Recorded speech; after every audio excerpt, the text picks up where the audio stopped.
Ahoy, mateys! Welcome aboard, Podcast of the Caribbean, with your scalawag hosts, Mike Wynne and Luke Ferris. It's time to set sail. Drink up, me hearties, yo-ho! Welcome to Podcast of the Caribbean, a special rewatch miniseries from The Least Important Things, where we set sail to discover the legend and legacy of the Pirates of the Caribbean franchise. Your captain for this voyage will be me, Luke Ferris, and my old buccaneering mate, Mike Wynne. If this is your first time here, welcome. This is a rewatch miniseries as part of The Least Important Things, which is a podcast about the most important of the least important things in our lives. And we also do rewatch podcasts about Mission Impossible, Podcast Impossible, and Jurassic Park, Jurassic Pod. So welcome. And Mike, are you ready to talk about this first film and this franchise? Like, what are you feeling? Because this is a big undertaking. You could say setting sail on this ocean of films is quite an endeavor. Argy, be ready. This could be bad. The puns are going to be flowing like rum. I'm very excited. Pirates is a franchise that I actually quite enjoy. I know it gets a lot of I don't know, criticism for how it ended. But I have no idea how it ended. I the last one I saw, I think, was the third one. Okay, so this is what I'm talking about is those, and I hope that if you are listening to this podcast and you are in the same boat as my friend Luke Ferris, that you would allow yourself to approach these movies with a clean slate, because they decidedly go from bad or from great to terrible to great. So really, yes, and I think that the reason why the franchise does not get the plaudits, the plaudits that it should, is that many stopped watching after the third movie. This is good. This is good for us to test out, to remember, to reflect on as we go through the movies. And I think it's a good point to bring up. If you've never listened, watched, met us through the audio waves, hello, welcome. This is a very much we're lovers, not experts type of podcast, which is I'm stealing that phrase from James Bonding.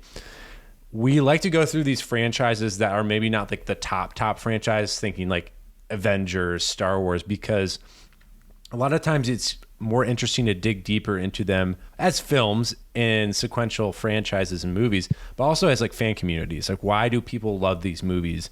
So when we go on these adventures together, we're going to go nitty gritty. We're going to go through details beat by beat of the movie. So it's great if you want to watch ahead, watch the movie, listen to us, or vice versa. Or if you've seen them before, it's a great time to rewatch them.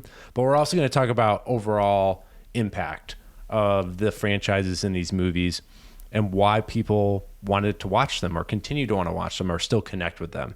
So again, we're not going to be experts on here. We're going to joke. We're going to learn, we're going to celebrate and laugh and go deep into why this series, Pirates, resonates with so many people.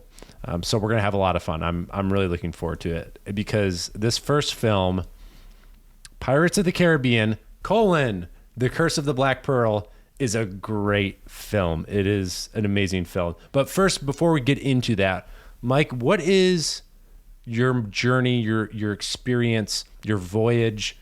You're trying to think of other sailing puns with this franchise. Like, when did you first watch it? When did you first step onto the gangplank? So my earliest experience with the movie is how many who are 30 and above have experienced it, which is a sequel to a ride.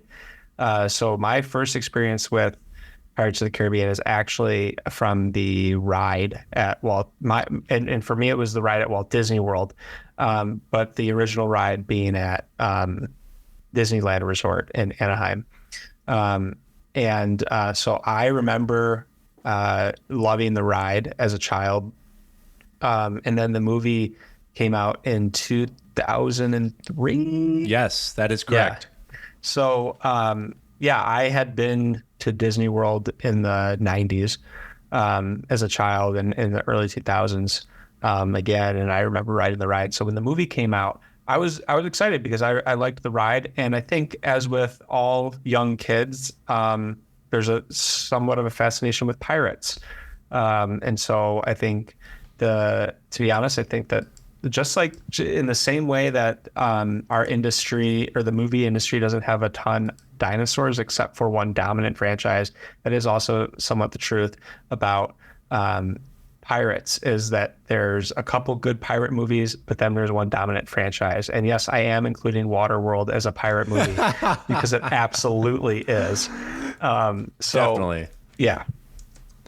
I think it's interesting because you are a theme park person, fan.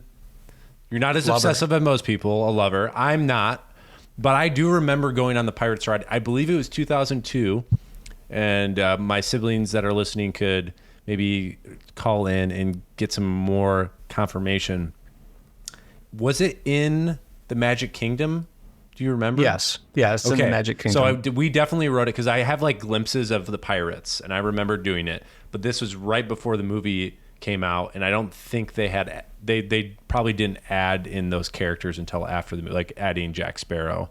So yeah, I remember that. But for this franchise, I really remember it because we all watched it as a family. It was such a big deal. My sister was a teenager at the time, so she was probably 15, 16, my oldest sister, and she was part of the Orlando Bloom craze that was started with Lord of the Rings.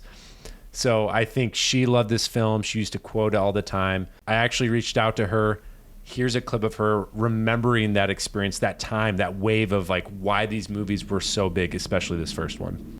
Mr. Cotton, do you have the courage and fortitude to follow orders and stay true in the face of danger and almost certain death? Mr. Cotton, answer, man. He's a mute, sir. Poor devil had his tongue cut out, so we trained the parrot to talk for him. No one's yet figured how. Right? We're in the sails. We figured that means yes. Oh, I spent a lot of time memorizing stuff from Pirates of the Caribbean. By my calculations, I believe I was around 14 when Pirates of the Caribbean came out. And I believe I saw it in the theater multiple times with friends. Yeah, I was at like a peak age of movies were magical and acting was fascinating to me and set design was just really cool. So when Pirates of the Caribbean came out, it was like just another epic storyline that had all like the best things in it. Action and romance and cool costumes and great accents and fantastic one-liners. I just loved Pirates of the Caribbean when it came out. I think Orlando Bloom had something to do with that at first, but I think Jack Sparrow character just like hook, line, and sinker just got you into that movie. I hope I am giving you some good content here while I fold laundry. It kind of followed me throughout high school, so all the other movies started coming out kind of like every year, and being a theater nerd, it would just kind of fit everything that we loved. Sophomore year of high school, so I was like 15 or 16, my friend and I decided to dress up as Jack Sparrow for Halloween, and we wore our costumes, full costumes, to school the whole day, and I like talked like him, and it was so fun. And I actually held on to that costume like all of high school and used it more than once. There is no other unique character like Jack Sparrow in my teenage years. Like everyone loved it. All of my friends did, guys and girls. Like it was just like you could all sit around and watch that movie. It kind of goes back to this Swiss Family Robinson, like Goonies type of adventure where there's traps and treasure, and I don't know, there's something in all human nature that like loves a good treasure hunt. And you know, I still love a good treasure hunt. I mean, that's why people go thrifting. I do need to rewatch it again just to kind of reminisce a little, though it would be really annoying to watch it with me because I pretty much know that whole movie by heart. So it would be one of those like annoying, like, please stop reciting the movie before every line. Though I'm pretty sure, Luke, I could watch it with you and you would maybe be laughing along as I recited it. So yeah, thanks for letting me do this. So I remember going to it, and then I remember that craze that the movie came out. I don't think I didn't see it in theaters, but we watched it as a family all the time on DVD disc, and it's a great fun adventure movie. Now, if you are a listener, go ahead. You said you went to Disney World in the early 2000s. 2002. So I don't think they had changed it. It was right before the movie. Well, they didn't change it until actually when the second or third movie came out. Oh, okay. That makes sense. Which, so like 2005, 2006, I think. I think it was 2006 they changed. Okay. So, yeah, when that movie came out, I just remember it being a phenomenon. But if you're a listener of Least Important Things or our rewatch series, you know there's a character inside of me called Hipster Luke. And a year later, another film set in a similar era of history came out that became one of my favorite movies of all time, called Master and Commander: The Far Side of the World. And being Hipster Luke at a young age, I love that movie, and I felt that film was overlooked, and it was much better. It was more cinematic, it was more accurate to history, and it was expertly created. So while some kids were pretending to be Jack Sparrow, I was pretending to be Captain Aubrey fighting the French in the Galapagos Islands. So I had a little bit of a hipster view to this. I love the first one. And as the sequels came out, I became really disenchanted with the whole franchise. So I'm coming in with a little bit more of a skeptical view, but I'm ready to be open and to change and have my heart change. And Mike, maybe you can be part of that journey with me as I open my heart to Pirates. And I think for me, like as a fan of this franchise, like I fully admit, I rode that same roller coaster that everyone else did, down to the bottom, and even felt like when the fourth movie came out, like, why? But I saw it because I still just liked pirates, and I still thought there could be something there, and they were able to resurrect it in some ways. Unfortunately, the damage had been done, so hopefully we can be a small part of the rehabilitation of the franchise for many people. So if you haven't watched the first one, you could either stop right now, watch it, come back to us. You could finish it out, go watch it. But we're going to release one episode per month, so that should give you plenty of time over the next 5 months to watch every movie and follow along and go on this journey with us, because we love doing that, and we love when folks are watching and listening and connecting with us. And you can do that on social media at Luke H. Ferris on Instagram, or at Least Important Things on TikTok, or go to leastimportantthings.com. You can leave a voicemail, email me, leastimportantthings@gmail.com. Let us know your reaction to the episodes, the franchise, thoughts, stories, whatever you want to share. We would love to hear from you.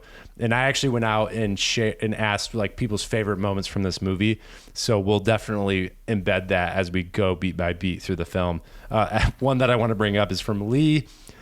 I asked this question on social media: what's your favorite moment from Curse of the Black Pearl? He said none.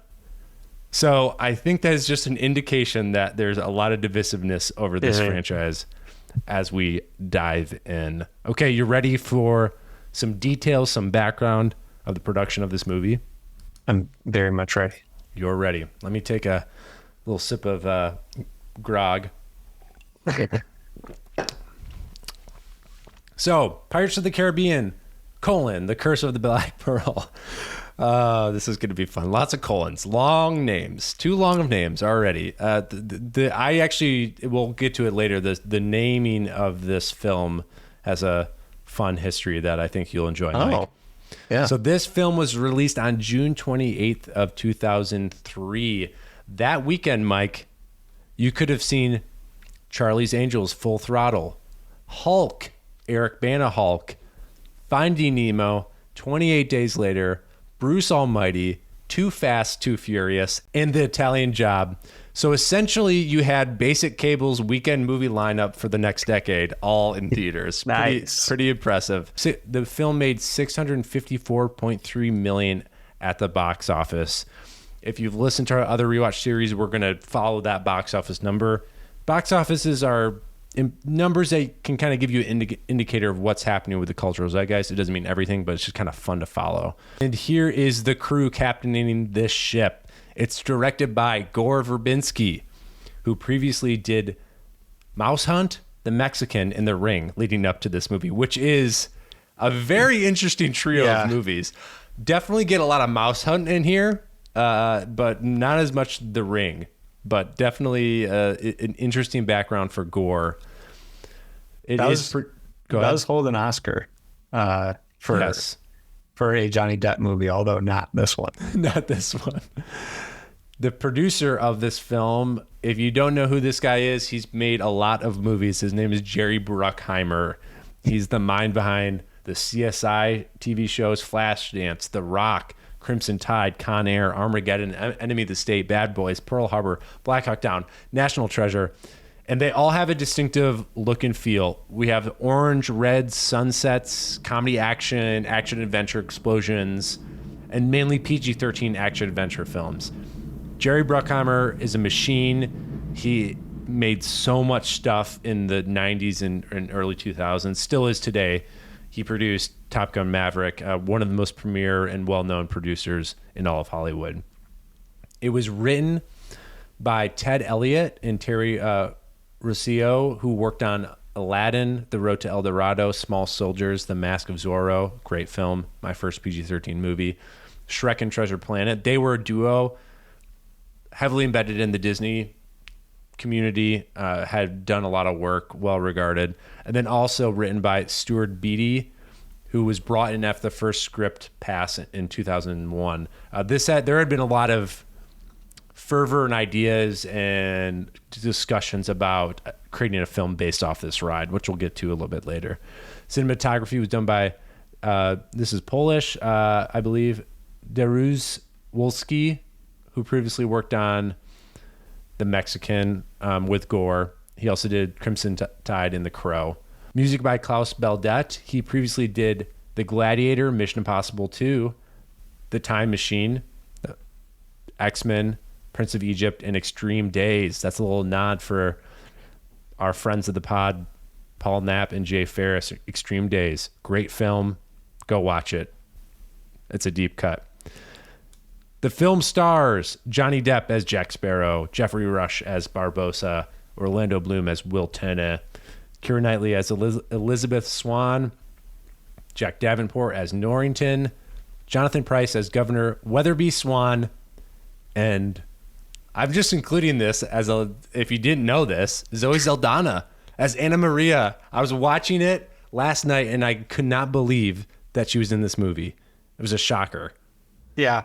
I definitely forgot about that. When I saw her on screen, I actually thought, that's the woman from the T-Mobile commercial. Best known from the T-Mobile commercial. She looks like a marshmallow. Yes. This film was nominated for 5 Oscars. Did you know that? Yes, I did. Visual effects, sound editing and mixing, best makeup, all makes sense. And best actor in a leading role with Johnny Depp. Here's the other nominees from that year. Sean Penn for Mystic River, who won. Ben Kingsley for House of Sand and Fog. Jude Law for Cold Mountain, and Bill Murray for Lost in Translation. I think that is crazy looking back now that Johnny Depp was nominated for an Oscar for that performance. I think it's even crazier looking back that he didn't win, but that may be a different conversation. You could argue that character, and we'll get into it, but that character's legacy is so great. I would argue maybe Bill Murray in Lost in Translation, that character is probably number 2 as far as legacy goes, but those other movies maybe not as prevalent. All right. Are you ready for some fun facts, some facts that you can fact check? I don't have the time to do the work for you. Here we go, Yes. Mike. Johnny Depp wore contact lenses, which served as sunglasses, so he wouldn't be squinting in the sun all the time. Makes sense. They shot this on location, which is great. It looks beautiful. There's a small scab on Jack Sparrow's jawline that gets bigger and bigger throughout the movie, which I've always noticed. Yeah, Apparently I did this notice was a prank by the makeup artists. that. And yet they were nominated for best makeup. Let's just say all the lore around this Actually- franchise is Johnny Depp kind of doing whatever he wants. Not only, I mean, going back to Academy Awards obviously are the preeminent awards for movies, but BAFTA awards are not far behind. This movie actually did win the BAFTA award for makeup. So, and it's you go. great. And it's yeah, great. oh yeah, it is phenomenal. And speaking of makeup, apparently the lore behind Jack Sparrow's heavy eye makeup was because they had a lot of makeup when they were shooting the cave scenes because they didn't want to be washed out on film, and they decided to just run with it. Who knows? Great decision. Who knows if that was exactly how it happened, but again, you can do the fact checking. I'm not going to do the work for you. Keira Knightley was 17 when she made this movie. We'll get more into Keira and her legacy and her run during that time, but she claimed that she was going to get fired after a few days working on this film, so she only packed a few things when she started filming, and her mom was with her the entire time of filming. Robert De Niro, Hugh Jackman were in the running for the Captain Jack Sparrow role, and then when it came down to Will Turner... Robert De Niro? Apparently, he was offered the role, and I don't know if... All right. And apparently he took Stardust because he regretted it. Because he didn't think it was going to make that much money. But I think Captain Jack lives on through Johnny Depp.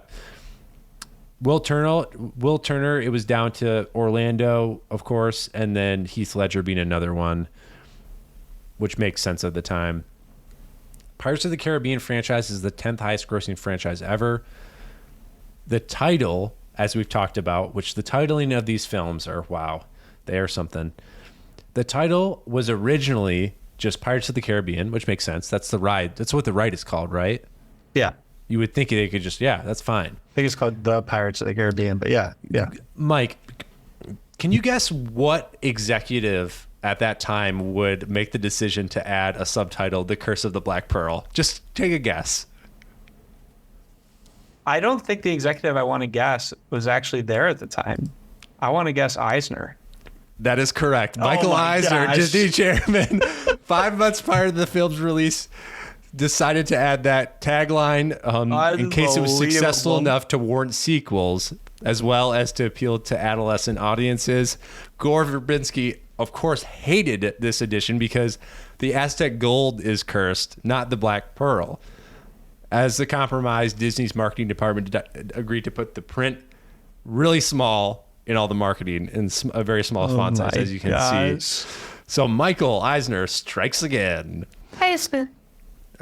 So please continue to fact check. I'm not going to do the work for you, but those are some fun behind the scenes bits, and there'll be more as we talk about the next films, et cetera, et cetera. But I want to dive in before we go beat by beat into the background of the ride.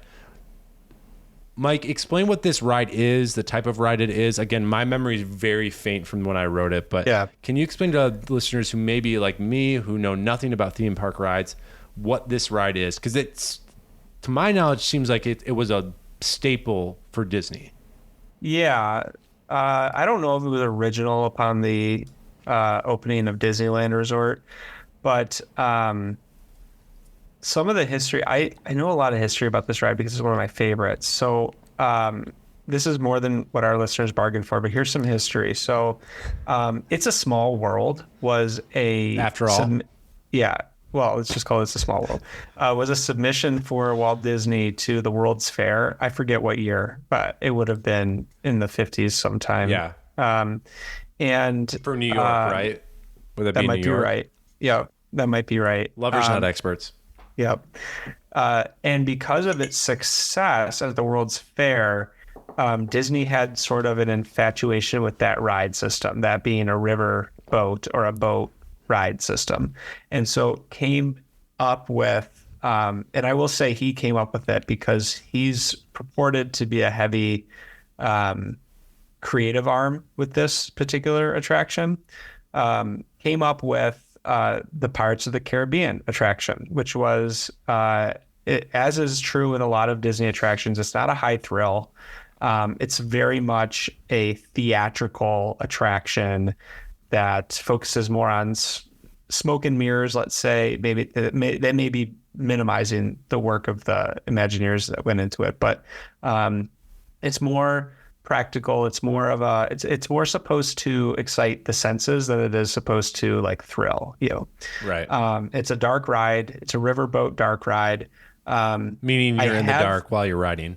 Yeah, I have not ridden the Disneyland version. I do know that the rides are very similar, though they are not exact carbon copies. I have ridden the Disney World version a whole bunch of times, including multiple times in the same day. And it has one or two drops in it, so to speak, but they are not like drops like you would on a roller coaster. They're not very steep. More of a dip. Would it be more of a dip? And it's very much supposed to take you through, I don't know, like it's just it's hard to describe exactly, but it's supposed to be like you're watching a siege and a raid of pirates on a port.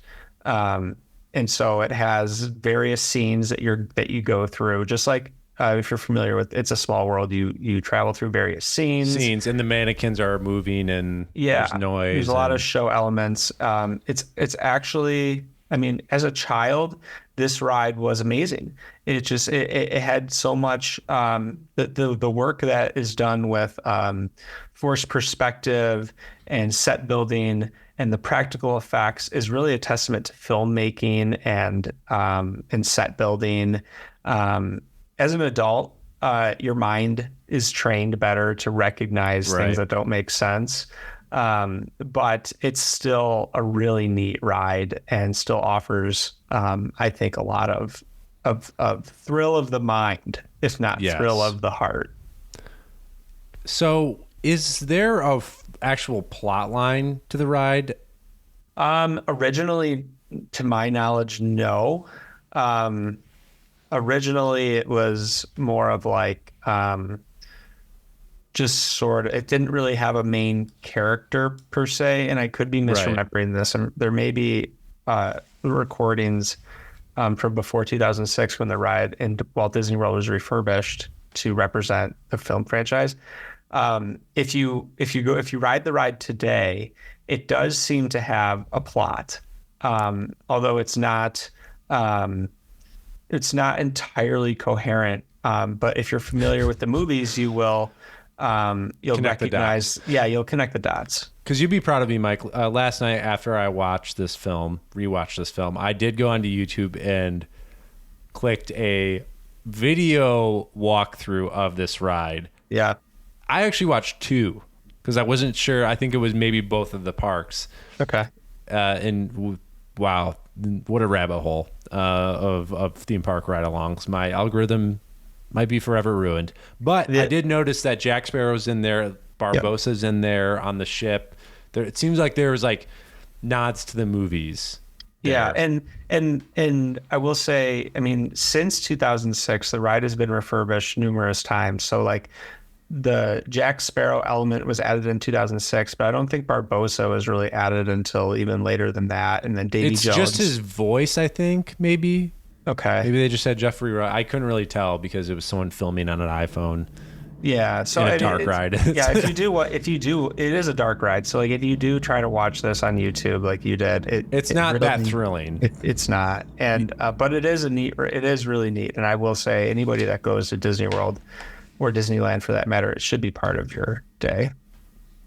Well, it's amazing to me that out of a theme park ride, yes, conceived by the Walt Disney, that just was an experience, could spawn this type of a franchise. It is pretty impressive because we obviously Jurassic Pod have gone through the Jurassic Park franchise, which is similar based off of theme parks, but it's not based off of a theme park in real world. It's based off of a book. That's the source material. Right. This is the source material is a theme park ride.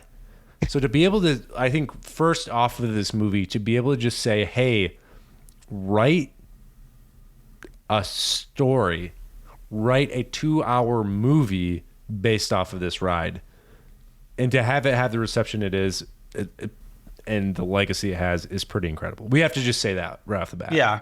Oh, yeah, absolutely. I think the ride would have had an enduring legacy even without the films, just because of the rumors that surround the ride at Walt Disney World. What rumors? Have you not heard these? No.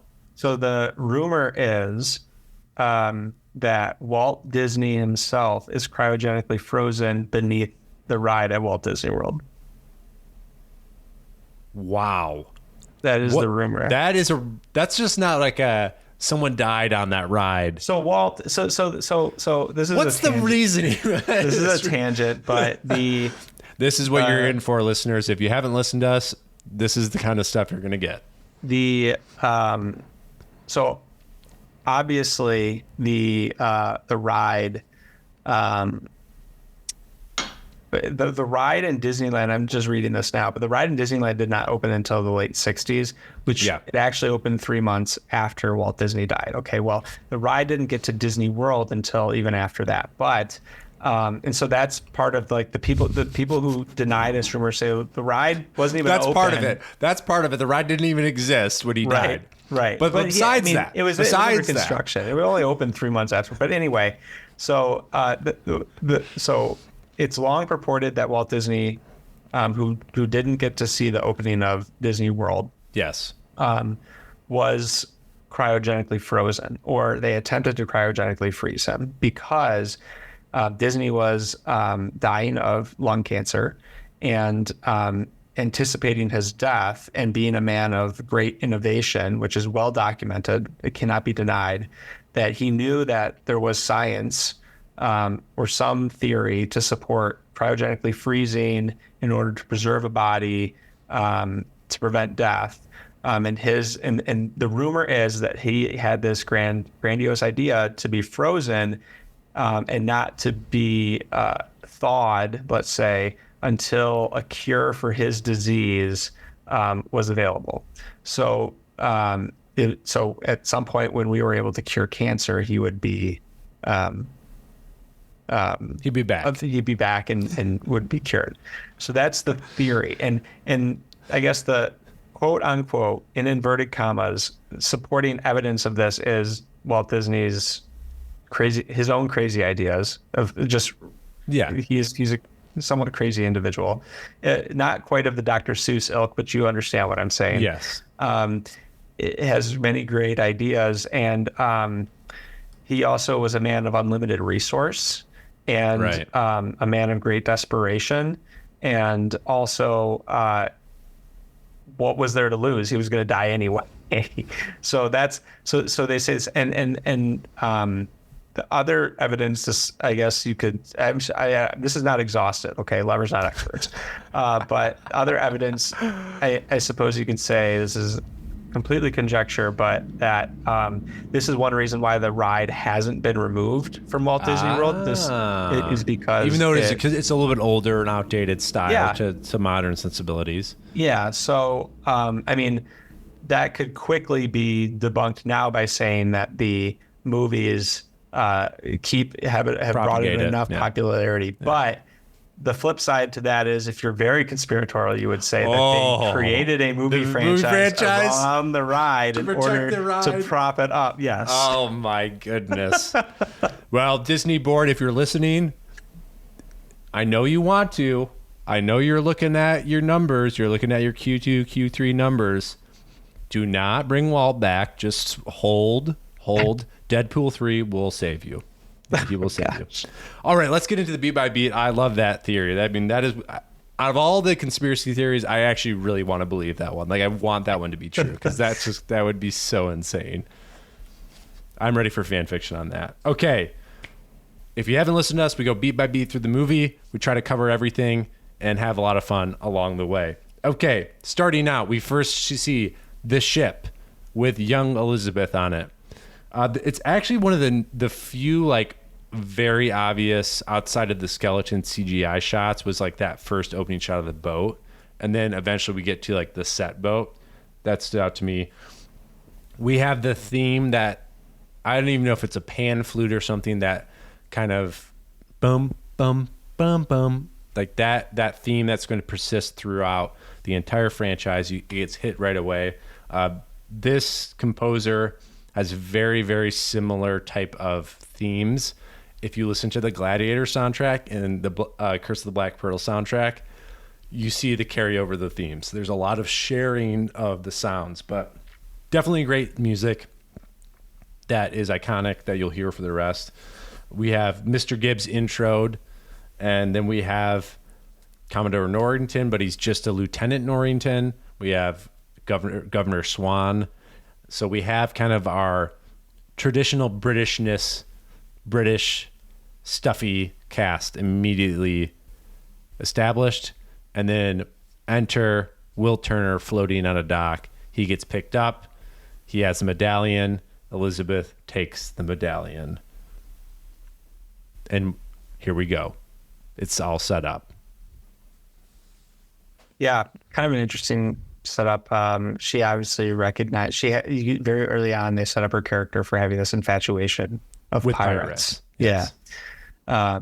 And recognizing that this boy was a pirate or came from pirates, and then that it is now a closely guarded secret of hers. And now she knows something about this boy that he supposedly does not even know of himself. He doesn't even know himself. I really like these kid actors, especially the one that plays Elizabeth. I remember rewatching it last night. I remember I was actually more the same age as the kids in the opening. So there was kind of that mutual enticement. Like when you open up with a kid that's your age while watching a movie, you immediately get sucked in, even though there's adults later on. So it just reminded me of that feeling. And then we cut to, we see the Black Pearl. She sees the Black Pearl, which I forgot in that opening. She sees the Black Pearl in the distance, sailing away, which I was surprised. Yeah. Later on, I mean, I don't know how fast you want to move through this, but we can fly. So like later on, no, I won't even, because we haven't even introduced him. So Okay, then we go to modern day Elizabeth. Want to do a little aside here on Keira Knightley. 17 when she made this movie. I think people, every time I look her up on IMDb or Letterboxd, and I'm like, oh my gosh, she's still in her 30s. She's been around my entire life. Like, I don't know like films without her almost. Think about this. She had Bend It Like Beckham, this, Love Actually, Pride and Prejudice, Atonement, all within like a 5-year span. I mean, she was in hit after hit. To do that so young, literally as a teenager in early 20s, to just be in these huge films, and Star Wars Episode 1, totally forgot about that. So like, yeah, I mean, she's in these huge movies right away. I read that, I mean, this is the Star Wars part, but I read that her likeness to Natalie Portman is so, they look so much alike that Portman and Knightley's mothers were not able to tell them apart when they were both in their full Episode makeup. 1, yeah, it makes sense. And both young stars, got started young, are still at the top of their game, still making films, still making big films today, which is crazy, and still very young in comparison. It's just, I was surprised, like, oh my gosh, she's only like 6 years older than me. I was like, I didn't even realize that, like, because you don't even think about that when you see an actress on the screen. You just you assume she's playing. You assume she's a 27-year-old, 25-year-old playing an 18-year-old. Yeah. So how do you feel about? It's an interesting film because it's super funny, it's silly, it's adventurous, but there's some like grounded realities in this film. One is the age difference between Norrington and Elizabeth as a marriage. Like, that's very accurate to the time, it seems like. Yes. Especially knowing that she was 17 when she was filming this. 100%. Yeah, I think there's a lot of similarities between, and we haven't really introduced him, but you start to see it early on with all three characters. Will Turner, Elizabeth Swann and Jack Sparrow, that they all have this very rebellious nature, but they all seem they don't see it. They seem to find themselves in step with one another, which we'll see as we discover through the movie and through the franchise. And so this commonality that these characters share of rebellion is very much a pirate's characteristic, but the only one of them that's not a pirate is Elizabeth Swann. Yeah, that's a really cool concept I never really thought about. Is like they all have rebellious spirits in their different way, and they all come from different places. You have Elizabeth, who is coming from a place of privilege, but also is a woman during that era. You have Will, who is coming from a blue collar, orphan, and then you have Jack, who has this crazy pirate backstory that I'm sure we'll learn more about.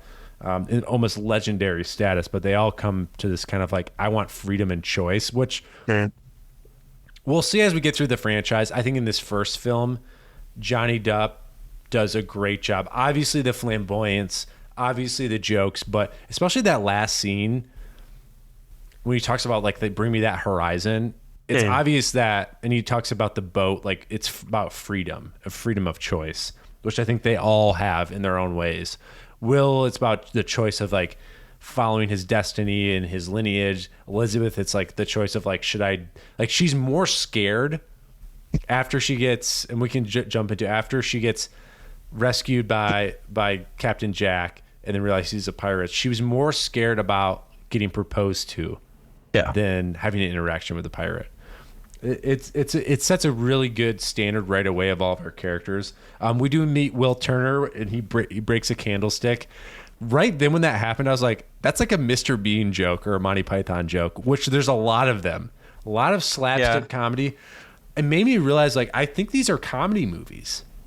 Almost. Oh, yeah. No, they are. This is a comedy movie. This is not... This feels more like an Airplane or a Naked Gun or a Monty Python. Rather than I mean, it's just not that. It's not quite that. But you're right. I do think that they write their jokes. And I was rewatching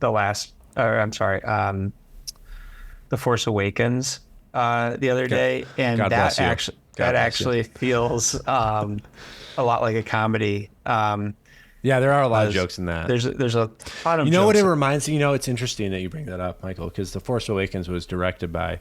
And written partially by J.J. Abrams, who also created the show Alias, which is a very comedic show, but also has a lot of drama. Like it's that balance of adventure, action, drama, and humor.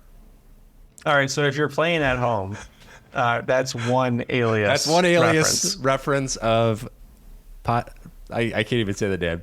Did I mention that Universal Studios has a Alias ride? No, you're making that up. I am making that up. It would be Disney because it's an ABC property. Don't try to pull it out of me, Mike. But I would be going to Disney if they did. I would be first in line, first and only. All right, Jack Sparrow's entrance. Does it get better? It's among the best entrances of or introductions of a lead character in a movie. When.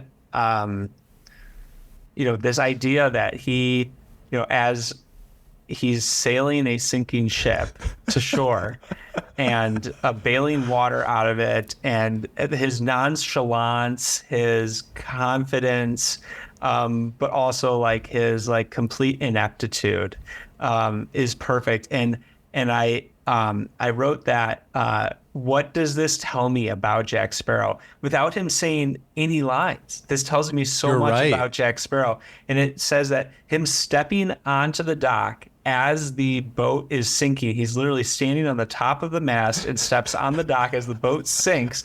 It's showing me how useless enough he is as a pirate to warrant a sinking ship, but how crafty enough he is to get exactly what he needs at precisely the right time. That is so good. That is the character. I never thought of that. There's no lines, just like that interaction where he like salutes the fallen pirates. It is up there with Darth Vader entrance. Like it is an incredible entrance. We have those two British soldiers, which they are. I think they're going to be. They're in the rest of the franchise, aren't they? Ooh, good question. The two guards. I don't know. I'm trying to remember their names. Very Monty Python. and Tweedledum. Oh, Mulroy and Murtaugh. Mulroy and Murtaugh. Very Monty Python. Great straight men just playing kind of the dumb character. So many great bits and lines in this film. I think it's hard. I think the first half of this movie is almost perfect for me. Oh yeah, I agree. You know, I actually split this movie into two parts. I did a two-parter. I watched the first hour and like the last part of it another time. And I enjoyed the first part so much. Not that I didn't enjoy the rest, but the first half of this movie, to your point, is so enjoyable. And really, it understands itself so well. Yeah. You're going to have a fun time. This is silly fun, but it's grounded in this adventurous world. Okay, so what happens? Elizabeth is invited to Commodore Norrington's ceremony, which I do have to say, Jack Davenport, and I know his story gets even more developed over time in the second one. He is doing so much work for this movie. He's doing a service. Like, he's so proper, so British, so stuck up, but also really funny. Yeah. Because he's taking it so serious. Yeah. Which I really appreciate. Elizabeth is wearing the corset. She falls down because of the heat, which again, I agree, like a horrible time for fashion. Not great. Not a lot of breathing room. She gets saved by Jack Sparrow because the guys can't swim, which is great. He saves her. He sees the medallion. We're off to the races. Then the famous chase with the line, "The day you almost caught Captain Jack Sparrow," and the movie just starts rolling. Yeah. Do you know what I find so interesting about this scene is Jack's mission from the moment that he lands on that dock is to steal a boat. Yeah. And he tries to entice these men to go and save Elizabeth, who fell into the water. Natalie Portman, Keira Knightley's character, and he very easily, like a pirate would not have a sanctity of life, but you learn actually at this moment, and there's a couple other moments in this movie that Jack Sparrow actually does hold the sanctity for life, and I think that that's really interesting. Because of his reputation as a pirate. It's almost like he's the anti-pirate. In some ways, but you could also argue that he holds the sanctity of life, and now he didn't know that was the Commodore's daughter. Yeah. Or the governor's daughter. Yeah. But he does know that, like, people hold the key to unlocking what he's trying to get at.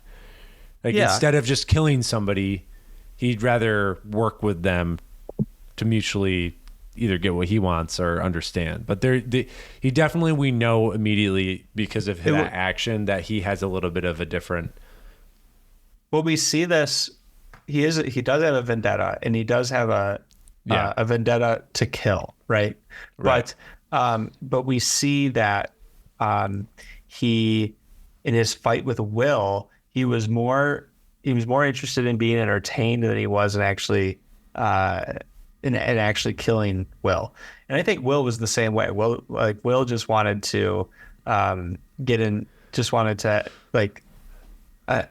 something out. The young person angst, watching this a little bit older and like thinking about the Will's age, I'm like, when I first watched it as a 10-year-old or 11-year-old, I wasn't understanding the young man angst that Will Turner projects, and he does, and Orlando Bloom does a really great job. Yeah, and I actually think that sword fight is as good as any lightsaber duel that we see. It's choreographed very well. It's got plenty of hijinks in it, I think, and sets the first theme of this franchise, which is fighting while balancing on things. That's a very good point. It's a theme that will continue, is fighting while balancing on things, which is, sword fighting is all about balance, but right. It's a trope that we will see throughout the entire franchise, I expect. Yeah. So I also find it funny how much Jack worries about he calls them his accoutrements? His effects. His effects, which I love. Not without my effects. Yeah. like the editor kept that line when Will rescues him. Not without my effects. Yes. Now, I do know, and listeners, fans of the franchise, that the joke of as an audience, but then we learn the power of these effects and these totems that Jack has. Yeah. But he loves his hat. His hat is so. It's almost like they coached him. Hey, we want you to act like Indiana Jones with your hat. Right. It's a Disney Indiana Jones carryover or homage to that. I do love when Commodore arrests him and kind of says like, compass that doesn't point north, one shot, bullet for the gun, and then Jack says, "But you have heard of me," which is like great PR. It's like Jack knows the power of the PR and messaging. It's key. I mean, this will bear repeating so many times as we go through this franchise.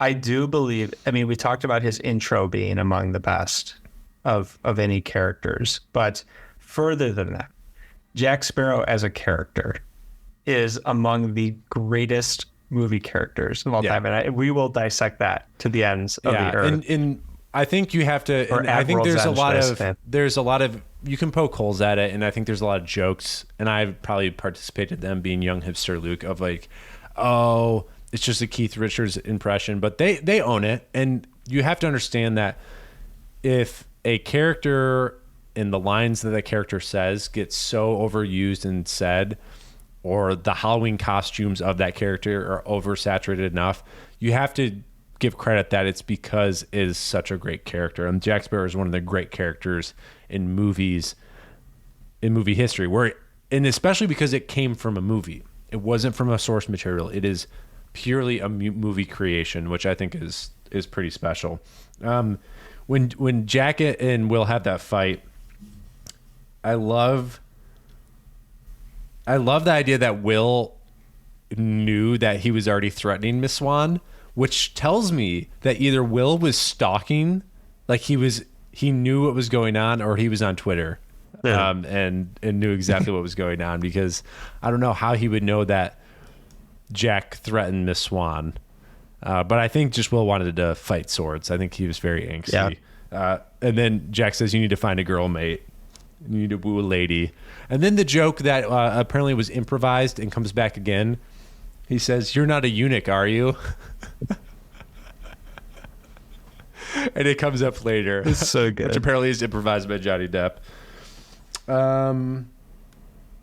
talked about fear of marriage or fear of death. I love the line when Jack gets captured. No survivors. Where do the stories come from? It's one of my favorite lines that I remember from this movie. It is. It's among the most memorable lines. And it speaks to this idea of like legend and PR around pirates of like, well, if all these legends happen, where are the stories coming from? Yes. Then we get, so basically what happens is Elizabeth drops the medallion in the water, which essentially when she goes in the water, it essentially sounds a sonic boom signal out to the Black Pearl, letting them know, which they don't really go into, that like they can find them just as soon as they touch water, but it sends a sonic boom signal. The Black Pearl say, hey, get this medallion, and they attack while Jack is in jail. And then we meet two great characters that will be throughout the franchise. Which we get is Pintel and Rigetti, more commonly known as the Hollow Puppet guys. Bootstraps guys. They have great lines. They kind of steal the show. They are the comic relief of the Black Pearl crew. Casey Felton said that's one of her favorite moments. She also loves the line, "You may tell the captain that I refuse to acquiesce to his request." Yes. Which comes up later. So Elizabeth gets captured.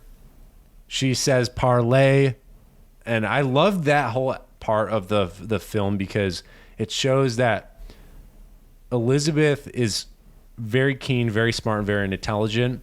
When she grabs the sword from the mantle and it falls down, which I think was in the trailer, it's something that I remember the franchise losing is, and almost it happens in this film a little bit, is Elizabeth is pretty grounded in the history of that story where like she's a woman in that time. Like she wouldn't have been allowed to like train in fighting or know how to shoot a musket.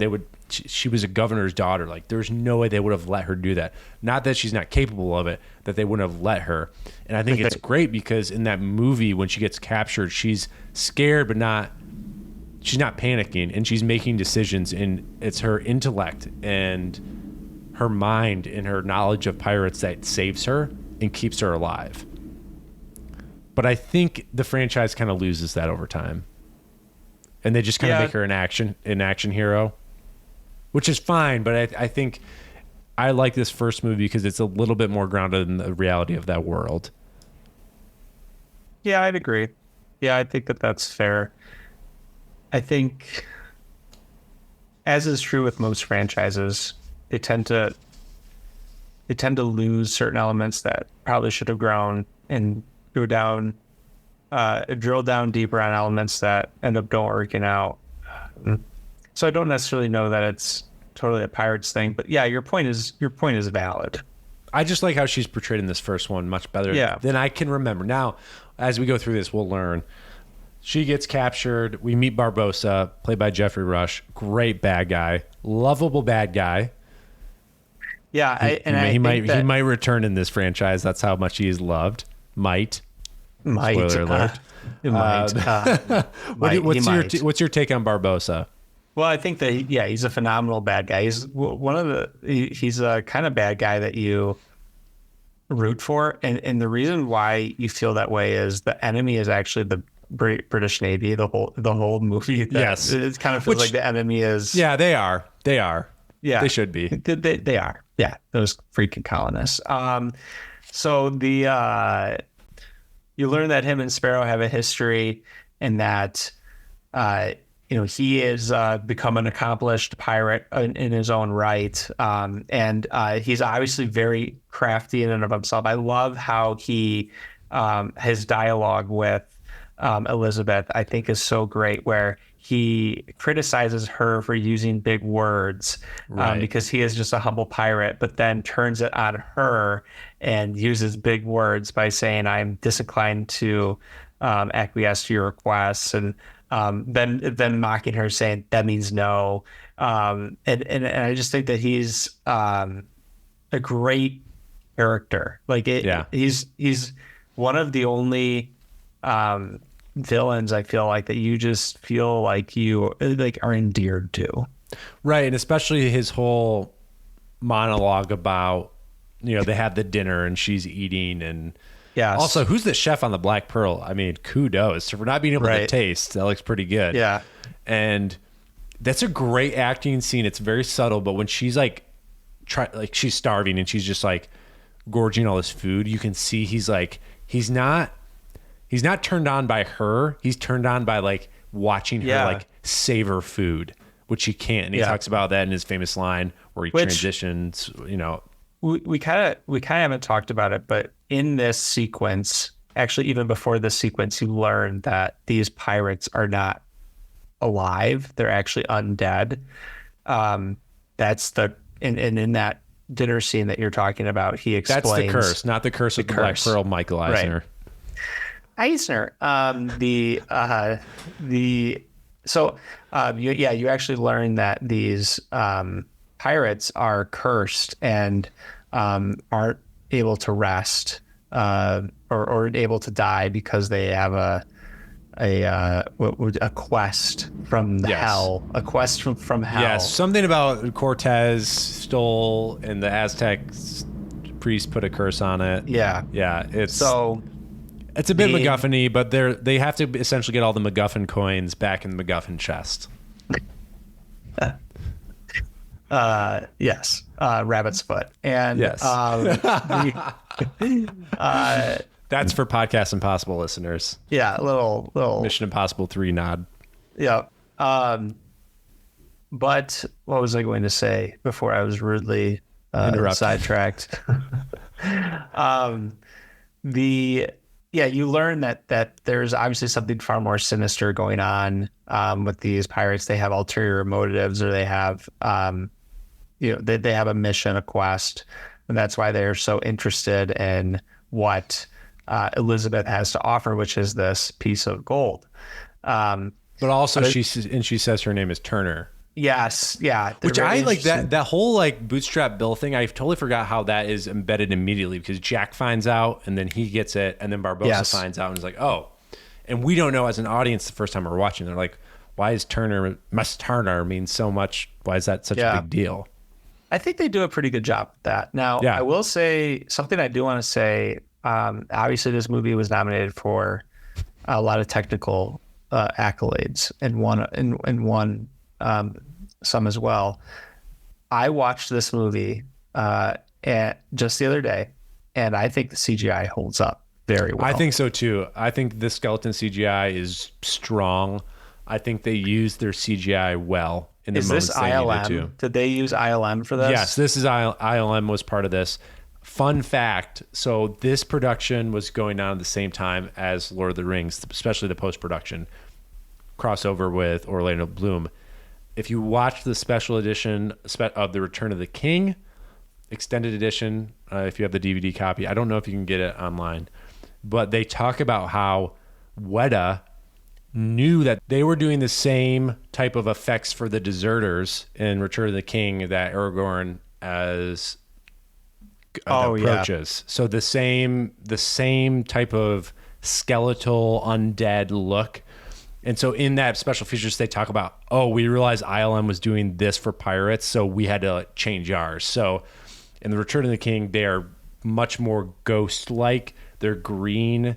There's some similarities, but they went a totally different route than the Pirates look. But it's because Pirates was already working on this. So there was that crossover of two of these huge movies that which they both worked out in their own right. I mean, King, both did really well in 2003. So Return of the King, I think, holds the record for most Oscars. I think that's probably what beat them out in special effects. So I think the guys at Weta have the last laugh. They maybe weren't first to it, but they definitely have the last laugh. But it definitely holds up. It looks great. The whole movie looks great. I mean, the opening shot of the boat, that was one of the big, and I've some of the backdrops, but all the boat stuff was great. There's practical shot on location. There's so many practical shots, and I actually thought that was a huge nod to the ride.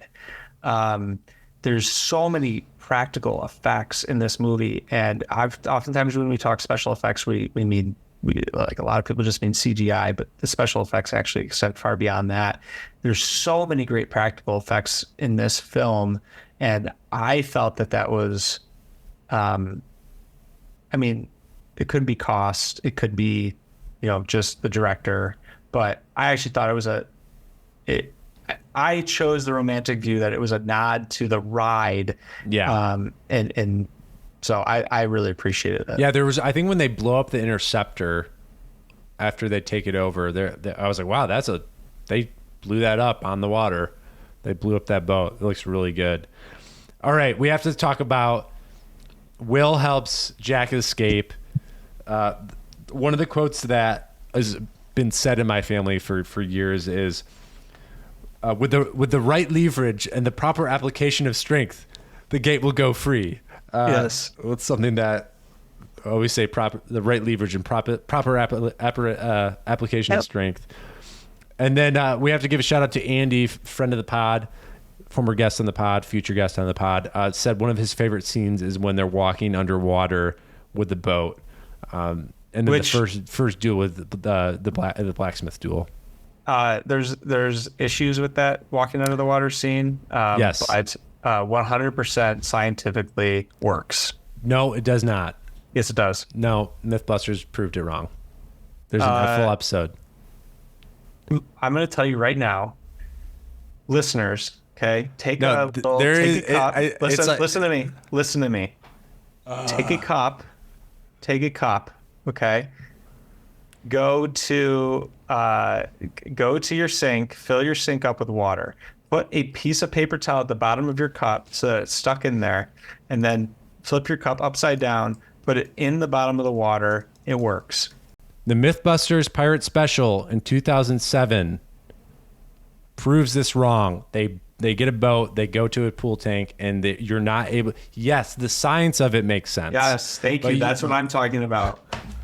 I'm not talking about the buoyancy. Of course, you can't hold the boat underwater. Oh, okay. Of course not. But they did actually do this practically. So I think that's, but still, great scene.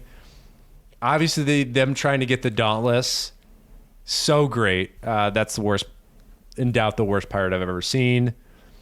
Little do we know is that Jack and Will are doing the switcheroo. The one thing I did not notice the first 20 times I watched this movie that I noticed last night, when they're walking in the boat, Will steps in the crab trap, and they use the crab trap to disable the rudder. I don't know if you noticed that. Oh, I didn't notice that. That's funny. They have a tilt, and you see the crab trap is right on the rudder, which I never noticed before. Yeah, I never noticed that. But That's great neat. scene. They get away. It gives purpose. It gives purpose to stepping in the trap. It does. That's really good. It does. Yeah. It gives purpose. It's good not detail just by the a joke. director. Yeah, it was a really good detail. I loved it. We did miss That's Not Good Enough, which leads to a future scene that JD said is his favorite is, but why is the rum gone?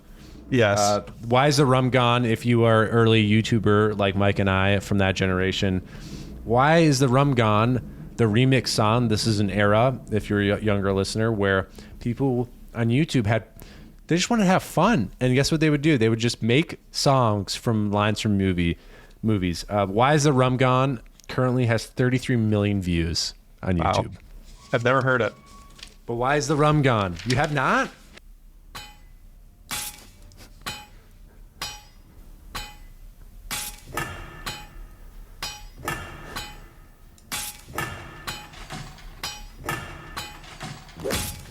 That's not good enough.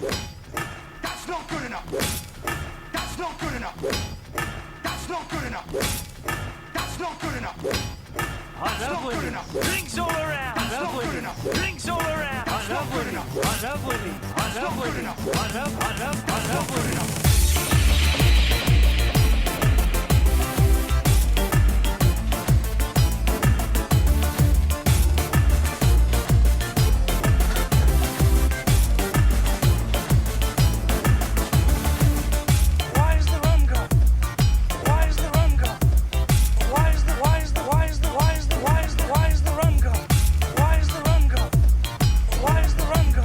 Perfect. Why is the rum gone? Why is the rum gone? Wow, I just feel like a middle school boy. How many years ago was that? That was 16 years ago. Wow. That video, that little remix can drive. That was a pure time in the internet. That's all I got to say. That was a pure time in the internet. Well, friends, we have to fly here because we are, again, we are really, this is, This is, if you've ever listened to us before, this is exactly what you knew you were getting. You know you're going to do, where the episode is longer than the movie itself. But I'm sure you're enjoying your walk or your car ride. Okay.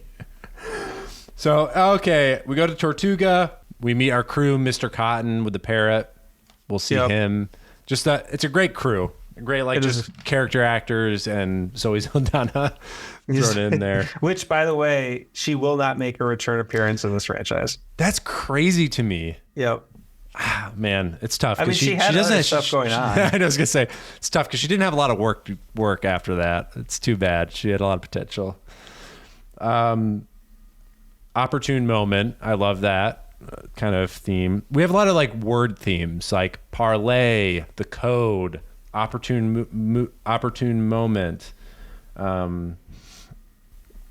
love Jack's joke when they mentioned parlay. That would be the French. Like, who invented that? That would be the French. That's one of my favorite lines. That's great.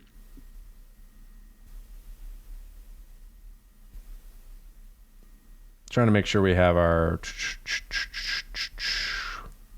So, anyways, they're going after Elizabeth. Sorry. They go to the cave. They go to the cave twice, so that's why I was a little confused in this movie. I was like, oh, we're already to the cave that can't be found, and then they go back. Because then they go there. That's when they try to sneak in. Will's able to get Elizabeth the code because Elizabeth, her blood doesn't work. How did they get Elizabeth back? How does that happen? How does because then they chase the boat down. Yeah. So the Black Pearl chases the boat, and then that's when they have that battle, which is a great battle where they have to put like the dishware in the cannons and stuff like that. I think I fell asleep for that part. Mike fell asleep. The monkey, not my favorite character in the franchise, the monkey Jack, but people love it. Multiple Davy Jones mentions, which be aware of that. Yep. Foreshadowing, whether they planned it or not, they mention it. I do like when Will, the ship gets exploded, Will swims back and jumps on the boat, on the Pearl, and puts the gun to his neck because he figures out that it's his blood. Yeah. I love that scene. I think that's a great scene. Then Elizabeth and Jack get stranded because Will sacrifices his life. They are on the island, which is apparently they're on the island that Jack was first deserted, and there's this lore about him getting away on sea turtles with his back hair. Which is really phenomenal. He was there for 3 days and got picked up by the Dutch East India Trading Company. I think it does a great job, that little snippet where what's his face? Oh gosh, what's the character's name? Mr. Gibbs. Mr. Gibbs makes up that story. That perfectly that epitomizes this role of legend and storytelling that exists in pirate culture that like gets thrown into these movies is perfect. It is. I love the line where Sparrow gets all the rum and he says, "Welcome to the Caribbean, love," which is more of a joke for modern viewers of like, you go to the Caribbean to like drink rum and party and sleep, hang out on the beach. That's where he talks about the ship is freedom. Elizabeth gets him drunk. She burns all the rum. Why is the rum gone? I like his line. And then he gets really angry. Elizabeth, again, very smart. Like, she knows that the British Navy's looking for her, makes a huge smoke signal. Jack walks up on the other side of the island, sees the naval ship. There will be no living with her after this. Yeah. Which is a great... I don't know. Do you think there's chemistry there? Because it definitely is this thing in the film. To me, it feels... I think it's more of... It's more of... I mean, there's chemistry between the actors as they're acting with one another, but I think Jack, being the pirate that he is, kind of lusts for Elizabeth in kind of like the way that you would expect a pirate lusts after a woman, but I don't think there was shared chemistry there. Yeah, if that makes sense. Elizabeth gets back on. She's rescued and immediately is pressured with like a decision of save Will, and the only way she can do that is by accepting a marriage, which this movie really is about like the bullshit women needed to go through during this era just to get stuff done. It's like, I gotta marry this guy to save the guy I actually love. That's my only power. We learn about Bootstrap, Will's dad, Bootstrap, where the whole idea is that he didn't feel good about betraying Jack and committing mutiny, so he sent his medallion back to England with his son, which is the whole reason why we're here. Yep. Why do we love Jack, do you think? Because he's manipulative. He manipulates Commodore Norrington and said, hey, you could get rid of the last threat of piracy in the entire Caribbean. But he's likable because he's an idiot savant. Yeah, he's an artist. Yeah. I don't know, like, you would think, like, that. I don't know what it is about characters that we view as inferior, like, to us intellectually, that we pity them, but we also adore them. Yeah. Like Michael Scott fits that characteristic. Right. there's a lot of characters that fit that, and they mostly fall into comedies. Like this type of character would not work in a drama. You would resent them in a drama because they're constantly derailing the pure characters. Movie. Yeah.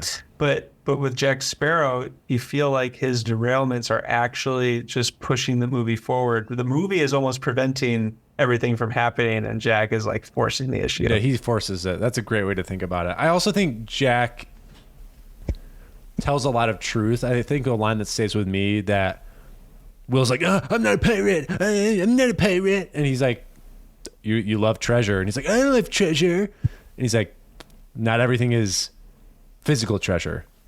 Treasure looks different for different people. I think too is another line that I love that kind of fits in with that is when Barbossa and Jack are talking, and it's right before Jack double crosses Barbossa. He says, like Barbossa's like, how did I always know, Jack, that you were going to do this to me? And Jack is like, well, because I'm dishonest. And you can always trust a dishonest man to be dishonest. Right. And it's honestly, it's the people who are honest that you need to watch out for. Yeah. And I just love that so much. It's a great line. And then they kind of have that fight, which is great. Another great sword fight where you have Will fighting, you have Jack and Barbossa fighting, and then you have the ship battle, because essentially Jack says, hey, before you kill Will and spill his blood, like the British Armada is out there and you're going to die. So go get them. We have that great underwater walking scene. Boys, take a walk, which is great. It still holds up. It's really cool where they climb the poles.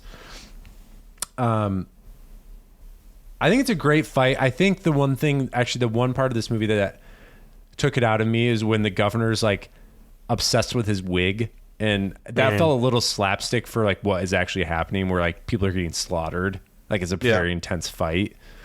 I get why that's kind of a graphic, but like it is a violent film. It is, yeah. Like there's a lot of stabbing. There's not a lot of blood, but like there's a lot of stabbing, and it's easy because the pirates are dead, so you can do a lot of things there. In that scene, I do feel bad for those pirates that are they're on the Black Pearl, and they're like looking at this spread of food. It's probably the chef, and they're like, what are we going to eat when we become human again? Like they're so excited, and they end up getting like turned into bones. So I do feel bad for them.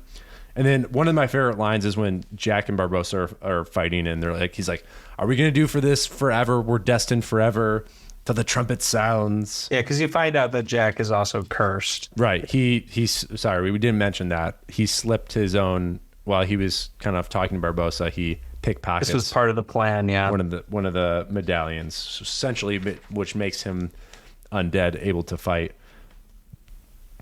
We have a great line by Elizabeth. I don't like that she all of a sudden knows how to use a musket, but do you like pain? Try wearing a corset. That's a great line. Yep. It does feel like throughout the whole film, and especially that's like ending scene, he's a dishonest man, but you kind of don't know whose side Jack's on until that last moment.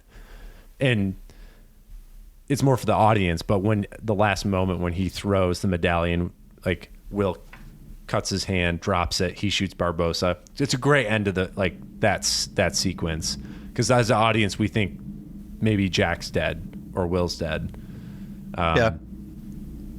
Or it's great because Barbossa's like, you wasted your shot, and then we see that he didn't. Great bad guy death. Yes. Great. I feel cold, which is so good. Like it's actually, and we don't need to like make this movie deeper than it actually is, but I love that as a bad guy, we relate to him, because the whole idea is that he doesn't feel anything. That's what we first learn from him, and then as he dies, he feels something. Yeah. Now, it's almost like Jack gifted him with that. Yes. Now, the whole idea is that either Jack has to probably shoot him simultaneously. The whole curse thing's a little bit weird, because in my head, wouldn't all of your injuries while you were cursed come to fruition once you become a human again? I don't know. No, because didn't Barbossa get shot and then he it's a little, to me, it's right on the edge. No, because I don't read into it. There's other things that you could read into with this movie, and you're picking. There's this no one. gigabytes, so we don't have any gigabytes, so we got to read into something. Actually, my issue with the curse doesn't have to do with that scene. I guess quickly I'll mention my issue with the curse is, and this actually goes all the way back to the beginning of the movie. I mean, you learn early on that like under direct moonlight, these pirates are seen as the skeletons that they are. But during the time that Elizabeth is captured originally and brought to the boat, she's standing on the boat and talking to all the pirates, and they're all in flesh. And then is it because there's clouds? Well, I mean, that's the only explanation. Yeah, but like the light of the moon is still illuminating. Yes, it's only a full moon, I guess. I guess it's more of like a werewolf thing. Yeah.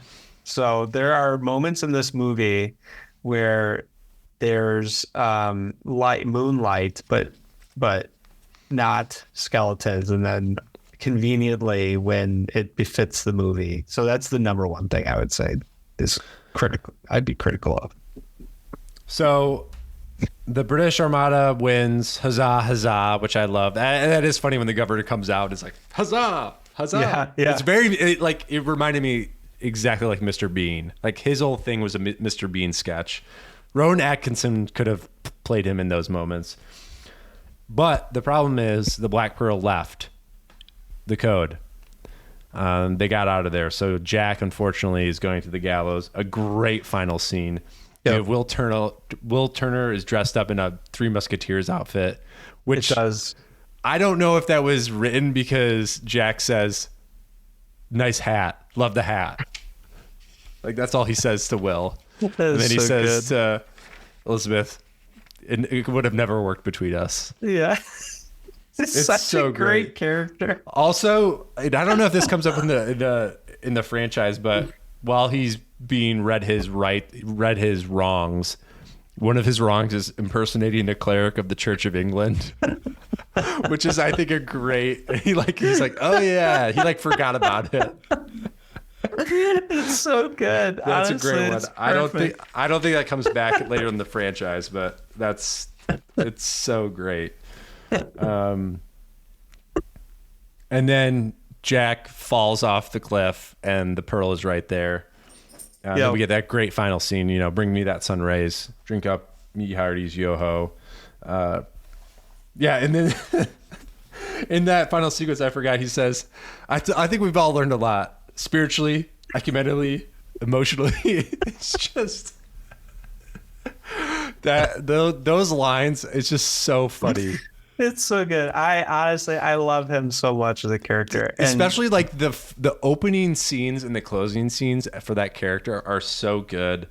And I don't know if the writing is so strong in this movie, but you got to give a lot of credit to Johnny Depp. I know with modern lenses, he's viewed more as a caricature of a person, but man, he just made this character so much more than it could have been just a very piratey character, and he made it something more that's funny, interesting, that has complexity, and just makes this movie what it is. Yeah, I mean, obviously he's a highly decorated actor with many roles, and noted for his collaboration with directors like Tim Burton, and but I'm going to be honest, this is his best role, in my opinion. Oh yeah, I mean, it's without a doubt. Maybe Chocolat, but no, but yeah, he's just super good. I did not realize that in 2016, I'm looking at his filmography right now, he played the role of. Did you know this? In the movie Donald Trump's The Art of the Deal, the movie, he played the role of Donald J. Trump. 2016. So yes, this was a peak moment for Mr. Depp. I think it's over time I think has this waned. I think this was a satire. Yeah, it's a Must have parody been. film of the. It's like a Funny or Die thing. So it was like a. Oh my goodness! But it's just- another moment. That again, that the gallows scene it might be my favorite scene because he says to Norrington, "I was always rooting for you, mate." just kind of like again allows us to be like, this guy can't be owned by anybody. Yeah, he is, and it's all about the freedom. It's all about that skyline. Yep. It's all about that whole aspect.